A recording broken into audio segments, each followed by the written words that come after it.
How's it going, everybody? So we have some pretty cool news on Dead Island 2 that was brought to my attention by my friend Orlando a few nights ago. First off, this is some speculation infused with some concrete evidence as well as to what's happened at an investors meeting, so keep that in mind as we go over the news. I will be pulling the concrete evidence and making my own speculation at the same time, just to see what we can make of the news. So we've all been waiting for Dead Island 2 for almost 10 years now, and it's had a long uphill battle from production restarting to the game being sold all out together, but the road may be coming to an end finally, and we may be able to play the game soon, and this is all because of a handful of things. Hey guys, it's me from the future. So right after I finished this video, something showed up in my Twitter feed about Dead Island 2 being shown soon for sure. So here's what it says.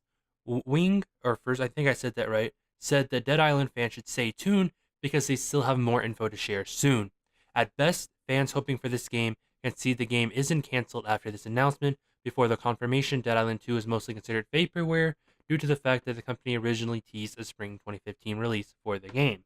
So that pretty much is what we needed. That's what we needed. So that makes the rest of this video just a trip through Wonderland, because with that being said, that pretty much confirms that we are going to see Dead Island in the very near future. Is it going to be E3? That I cannot tell you. So now that we know that, the rest of this video you can pretty much take as hard concrete fact that it is happening, that everything else that was just rumors and leaks before is pretty much fact now. So enjoy the rest of the video. The first thing is that there was an investor meeting for THQ, and they showed Dead Island off, and the logo had slightly changed as well as the gameplay, but it was still the beautiful masterpiece we saw at E3 all those years ago. So if you take that with what just happened, it's not out of the question why this rumor has began. So on the Microsoft Store, you can now officially pre-order Dead Island 2, which you haven't been able to on Xbox for a long time, like all the way back to when it was first announced kind of way, as well as a placeholder date being December 31st, 2019, which all leads to the release date for Dead Island 2, which also leads to this rumor of it being shown at Xbox E3 in just 2 weeks. That's not all though. THQ said a few weeks ago that they have 48 games in development, 26 of which will be released over the next 12 months. So it's basically a 50-50 chance that Dead Island will release in the next year. Now sum all of that together and it's not out of question to believe what is still just a rumor. I've seen other stuff online on NeoGAF and Reddit that also point to this happening on E3, but those sites are not concrete enough to fully trust anymore. So I'm going to disregard that until a credible source is able to report and verify the information, but I will still tell you about it, at least the cool part. So keep in mind what I'm about to tell you is not hard fact yet. It may be in the future, but right now it is not. Alright, you'll be able to customize your clothing in the game, which, I mean, that probably should have happened a long time ago. The game is taking a more serious and playful Walking Dead style for the story. There are returning enemies as well as 8 brand new enemies. They've licensed more music from real artists for the game. Since the game is in Los Angeles, then they will have references to celebrities, as well as possibly having celebrity voice actors inside the game, such as Jack Black. That is not confirmed, that is just something that was said in some of these posts, so take that with a grain of salt. But with all that put together, and with THQ being the ones who are producing the game now, it seems to me as if Dead Island 2 is going to play a lot like a Saints Row game, just in first person.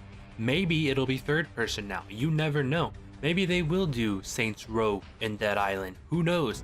Saints Row Dead Island, that sounds pretty interesting to me, but of course, that's just my own speculation for that part. It most likely is still just going to be Dead Island 2, with, you know, hints of features from Saints Row. Now, when you look at all of that, it seems like it could be real. It's not out of the ordinary for sure, but it is a little skeptical since nobody has talked about it. And I feel like if it was real, what I just told you for the last like 30 seconds, then there would be some hardcore news sites like IGN reporting it, but that didn't happen. So that leads me to question this, so make of it what you will. That's all for me today. I think my channel is going to take a focus on survival horror games as well as odd and end games like Jak and Daxter here and there, as well as Devil May Cry like it has been, and whatever odd game may pique my interest to talk about. I feel like over the last couple of months, probably since about January, where I've been focused on Resident Evil and Devil May Cry, I think that's what's worked out best for my channel. Not only for views in the short term, but also views in the long term, as well as subscriber gain. So I think moving forward, we are going to be a survival horror channel. And with it being survival horror, that means we're going to talk about survival horror video games and movies as well as whatever else survival horror may pique our interest. You never know what could come up. But definitely for sure, there will still be Jack and Daxter here and there. There's actually going to be a Jack video in the next couple days, to be quite honest with you. But for the most part, we're going to be survival horror focused. We got so many survival horror games coming back. It's like a renaissance for the genre right now. So with that being said, I hope you look forward to it as much as I do. And try not to die. Don't forget to like, comment, and subscribe. And I'll see you in the next video.